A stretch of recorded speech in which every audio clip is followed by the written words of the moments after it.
Recuerdan que nosotros comenzamos con el concepto de onda, en particular las ondas periódicas, describiéndolas con una función de este tipo, donde A representaba la amplitud de esa onda, la perturbación. En el caso, empezamos con una cuerda, en el caso de una cuerda representaba el desvío de la cuerda de su posición de equilibrio. En el caso de los campos electromagnéticos podía representar la amplitud del campo eléctrico o del campo magnético. Esto de aquí se llamaba la fase de la onda y era la que daba cuenta de cómo iba evolucionando esto, ya sea en el espacio o en el tiempo. En el caso de las ondas electromagnéticas, partíamos de la descripción tanto de un campo eléctrico como de un campo magnético, que variaban periódicamente en el espacio y en el tiempo, perpendicular uno a otro, y se propagaban en una tercera dirección perpendicular a ambos. ¿Sí? Esto era el número de onda relacionado con la longitud de onda.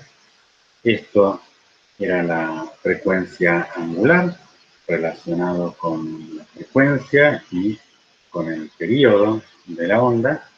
Y esto es lo que llamábamos la fase inicial, que daba cuenta de cómo era el valor de la perturbación al tiempo cero y en la posición cero. ¿Sí? Cuando estas dos variables, x y t, que son posición y tiempo, tomaban el valor cero, bueno, la perturbación toma el valor a por el seno de phi. ¿Sí? Y entonces, por eso, esta es la fase inicial. En el caso de las ondas electromagnéticas, habíamos dicho que el campo eléctrico tiene una magnitud mucho mayor que el campo magnético. De hecho, es c veces mayor, donde c es la velocidad de la luz. Así que en ese caso, en general, las ondas electromagnéticas son descritas a partir del campo eléctrico solamente. ¿Sí? Por eso, cuando las describimos, cuando las veíamos, cuando hablábamos de polarización, estábamos hablando de la variación del campo eléctrico solamente. Sin que eso implique que el campo magnético no está. Está, pero por simplicidad solo lo describimos el campo eléctrico. Hablamos también de la superposición de ondas. ¿Sí? Esto es a modo de repaso, como para reentrar en el tema y en los conceptos. La superposición de ondas nos decía que si teníamos una onda que estaba descrita por la función I1 y otra onda que estaba descrita por la función I2, la suma de ellas resultaba ser también una onda. ¿Sí? Algún ejemplo de ello habíamos visto con perturbaciones en cuerdas. ¿Sí? ¿Se acuerdan que los pulsos también son ondas? Y habíamos visto en particular que la superposición de pulsos nos daba también una onda que tenía dos partes, ahora que se propagaban, y en algunas partes ese pulso estaba explícitamente superpuesto. Y en el caso de las ondas periódicas, habíamos visto que lo que importaba era la diferencia de fase inicial entre ellas. ¿Por qué? Porque, por ejemplo, si ambas ondas estaban en fase, o sea, las dos funciones I1 e I2 están aquí superpuestas, la suma resulta en una onda que tiene la misma periodicidad con una amplitud mayor. ¿Sí? Ahora, podía ocurrir que estas ondas estuviesen completamente fuera de fase, lo que se dice que están con 180 grados de diferencia de fase.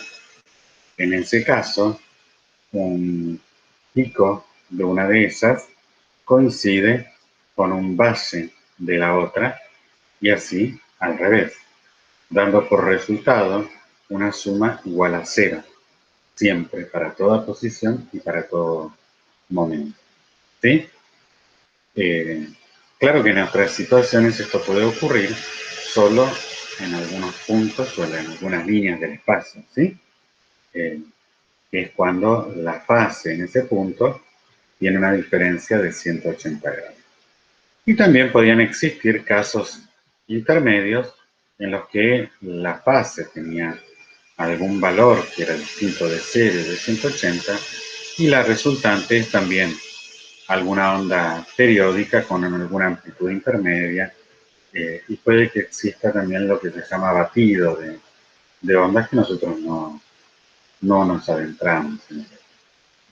Como siempre, estas situaciones las pueden explorar en aquella simulación que habíamos visto de la Universidad del Colorado. Otro concepto que habíamos abordado era el de rayos. Partiendo de esta descripción de la onda periódica, decíamos, recuerden que esto era la fase de la onda y la fase de la onda nos permitía describir el frente de onda porque es la superficie de fase constante. Es decir, si nosotros en este caso igualamos esta cantidad a una constante, lo que estamos describiendo es un plano en el espacio de X y de T. Esos planos de fase constante son los planos de los frentes de onda. Y los rayos entonces van a ser perpendiculares al frente de onda. ¿Sí? Eso es algo que nos permitía simplificar la descripción de la onda porque podíamos reducir todo a dibujar flechitas. ¿Sí? En el caso de la onda plana, como es este, ¿sí? Se le llama onda plana porque justamente los frentes de onda son planos. En ese caso, los planos se describen por superficies. Aquí es como si estuviésemos mirando de lado a los planos y eso nos permite entonces dibujar los rayos como flechas que atraviesan perpendicularmente esos planos. También podrían existir otras situaciones de frentes de onda esféricos, donde aquí está dibujada una porción de esa onda, y entonces los rayos ahora para atravesar perpendicularmente los frentes de onda serían entonces flechas radiales.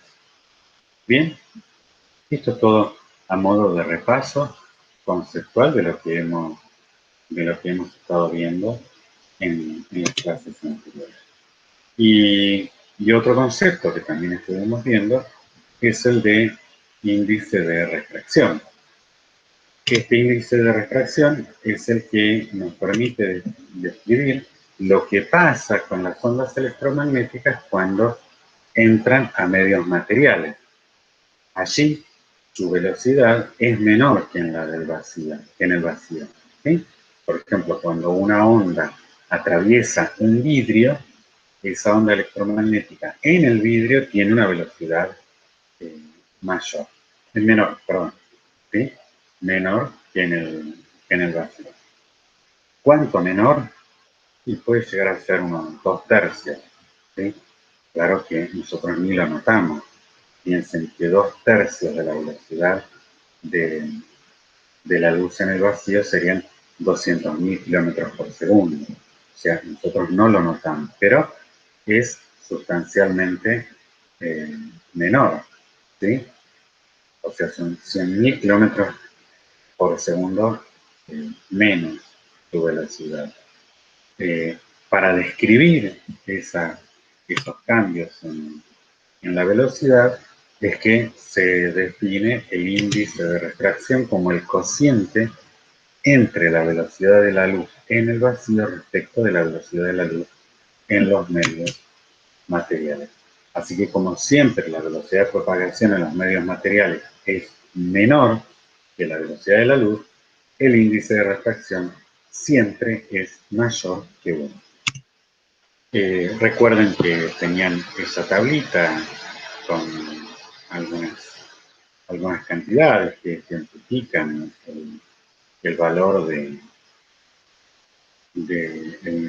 refracciones que lo pueden consultar en la bibliografía que está disponible en la cátedra, y tengan presente también que ese índice de refracción depende de la longitud de onda.